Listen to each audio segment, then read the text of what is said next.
শ্রীকৃষ্ণ কি বলেছিলেন?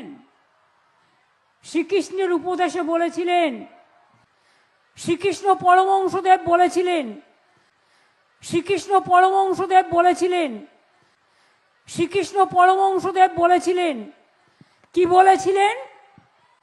ধর্ম মানে ধারণ। ধর্ম মানে কি? ধর্ম মানে মানবতা, ধর্ম মানে পবিত্রতা, ধর্ম মানে বিদ্বেষ নয়, ধর্ম মানে শান্তি। এটা বলেছিলেন শ্রীকৃষ্ণ পরমহংসদেব, যিনি গীতায় বাণী লিখেছিলেন, উপদেশ দিয়েছিলেন। শ্রীকৃষ্ণ পরমহংসদেব, যিনি গীতায় বাণী লিখেছিলেন, উপদেশ দিয়েছিলেন।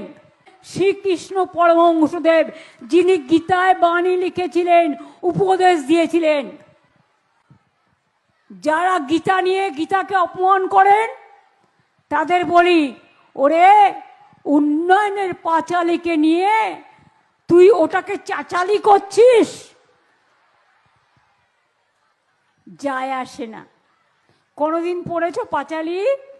এসো মা লক্ষ্মী, বসো মা লক্ষ্মী, থাকো মা লক্ষ্মী আমার ঘরে। এসো মা লক্ষ্মী, বসো মা লক্ষ্মী, থাকো মা লক্ষ্মী আমার ঘরে। কোনোদিনও পড়েছ পাঁচালী? জয় জয় দেবী চরাচর সারে, কুচ শোভিত মুক্ত হারে, বীণা রঞ্জিত পুস্তক হস্তে, কুচ শোভিত মুক্ত হারে, বীণা রঞ্জিত পুস্তক হস্তে, কুচ শোভিত মুক্ত হারে, বীণা রঞ্জিত পুস্তক হস্তে, ভগবতী ভারতী দেবী নমস্তে।